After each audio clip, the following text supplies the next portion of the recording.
Junior doctor అత్యాచార కేసుతో కోల్కతా అడ్డుకట్టుతుంది. ఈ ఘటనపై నిరసనలు మరింత ఉధృతమవుతున్నాయి. దీనికి రాష్ట్ర ప్రభుత్వం నిర్లక్ష్యమే కారణమని పలు రాజకీయ పార్టీలు, విద్యార్థి సంఘాలు ఆరోపిస్తున్నాయి. కాగా ఈ ఘటనకు బాధ్యత వహిస్తూ సీఎం మమతా బెనర్జీ రాజీనామా చేయాలని డిమాండ్లు వినిపిస్తున్నాయి.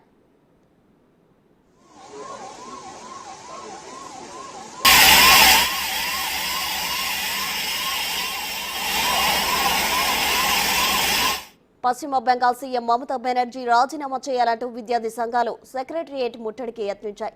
అందులో భాగంగా నభన్నా అభియాన్ పేరుతో ర్యాలీ చేపట్టారు. దీన్ని అడ్డుకునేందుకు పోలీసులు ప్రయత్నించారు.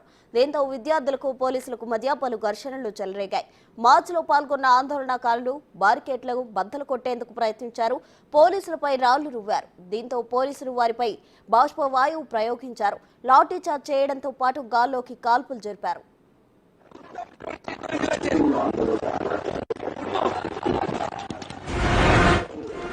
మరోవైపు ఈ ఆందోళనకు ఎలాంటి అనుమతి లేదని పోలీసులు చెబుతున్నారు. హింసకు పాల్పడితే సహించేదే లేదని పేర్కొంటున్నారు.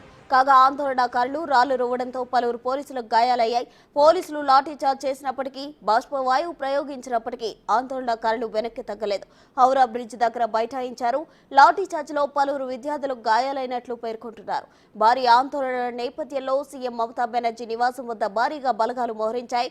ఇక విద్యార్థుల ఆందోళన నేపథ్యంలో కోల్కతాలో హైటెన్షన్ నెలకొంది.